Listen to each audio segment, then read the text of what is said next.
We're very pleased to have Dr. Nicole Fenske with us today. Thanks, Dr. Fenske. Thank you. Okay, a new approach to healthcare, functional medicine.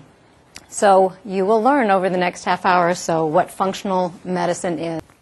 Let's look at women's health, the top 7 threats. We've got heart disease, cancer, stroke, chronic lower respiratory diseases, Alzheimer's, accidents, and type 2 diabetes. 6 out of 7 of these are highly preventable. These are chronic degenerative diseases that are very dependent upon your stress levels, what you eat, how much sleep you get, the kind of water you drink. Most of these are highly preventable, and I know that we do some prevention in traditional Western medicine, but really I find that when we start talking about prevention in traditional Western medicine, it's mostly just early detection. Get your mammogram so that we catch cancer early. Get your colonoscopy so that we catch cancer early. A lot of times when we're talking about or paying lip service to truly preventing diseases, we're just talking about early detection and not true prevention. And I think that this next statistic is very interesting. Heart disease, cancer, and stroke account for more than 50% of all deaths each year. And all 3 of those things we have a significant amount of control over. I want to talk about whether or not we're doing a good job in the United States with our health care. The United States spends more per person on health care than any other country, yet in overall quality it ranks 37th in the world. Now, I want to stop and say we do have wonderful facilities in the United States, like Mayo. People fly from all over the world to get second opinions for serious illnesses at places like Mayo. But it's the walking wounded, the chronic degenerative diseases that we're not doing a good job with. I really love this statistic because so many people say, well, I got cancer and my mom had cancer, or I have diabetes and my grandparents had diabetes, it's just my genetics.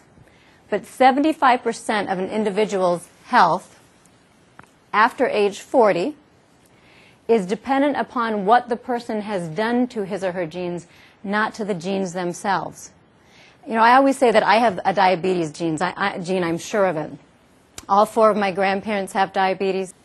I'm sure that I have the diabetes gene, and if I take my body and plunge it into a lifestyle of lots of stress and lots of sugar and no exercise, then I'll probably get diabetes. Maybe I'll get it when I'm 50, like my uncle. If I take care of myself, maybe I'll never get it, or maybe I'll get it when I'm 80, so maybe I can put off the expression of that gene. Okay?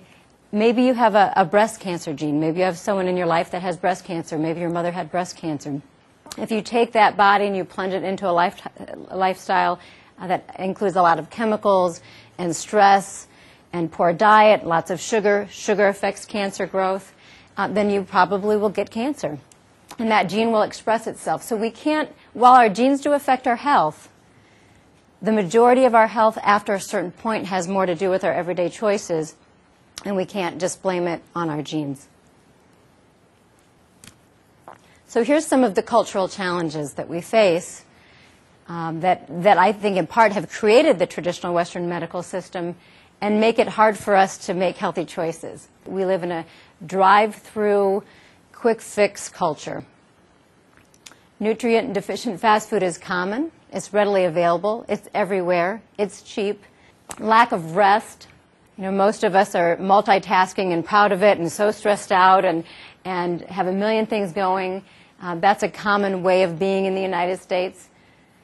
Modern conveniences replace activity, overuse of medications, treating the symptoms versus addressing the cause of the problems. And that's what I'm talking about in traditional medicine versus functional medicine. In traditional Western medicine, we're more about controlling the body, not nurturing it, and repressing symptoms and not addressing the root cause of the problem.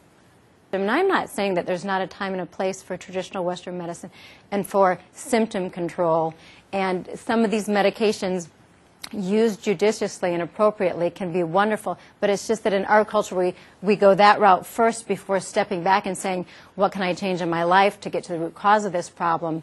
We rush to these kinds of things. So, is this providing options? Is this individualized care, or is this a one-size-fits-all kind of health care? Everybody that comes to me with a headache all these people are going to get a painkiller. Maybe this person's headache, though, and you know, this is what happens in Western medicine. All 5 of these people have headaches. What's the solution? Well, a painkiller. We're going to control the symptom. But maybe this person's headache is hormonally based and we need to balance her endocrine system. Maybe this person has a lot of stress and we need to teach her how to meditate or pray or refer her to a therapist and help her with her stress, instruct her with some deep breathing exercises. Maybe this person's headache is caused by a food sensitivity. So you see there's all these different causes to the same, what we view as the same condition in traditional Western medicine, and prescribe the same drug. And there's so many different underlying causes that are not being addressed. And the body is so much more complex than that. And individuals are so different. And so we have to address people as individuals. And that's what we do in functional medicine. So the primary premise in functional medicine is that function equals health. We don't want to just control the body. We don't want to just repress symptoms. We want to improve the function. One example that I use in my practice when I'm talking to kids about how we're trying to figure out the cause of their health problems is I say, if you stepped on a tack and your foot hurt, we could shoot your foot up with Novocaine and numb your foot so that you just don't feel it anymore, but the problem would still be there. Or we could just pull out the tack. And so we need to start pulling out the tack more in healthcare. So this is a complicated slide that I want to take a moment to explain because I really think it explains the philosophy of functional medicine, improving the function of the body, finding the underlying root cause of people's health problems. In traditional Western medicine today, we're really operating out on the branches. I have acne or a rash, go to the dermatologist. I have a kidney problem, go to the nephrologist. I have a female problem, go to the gynecologist.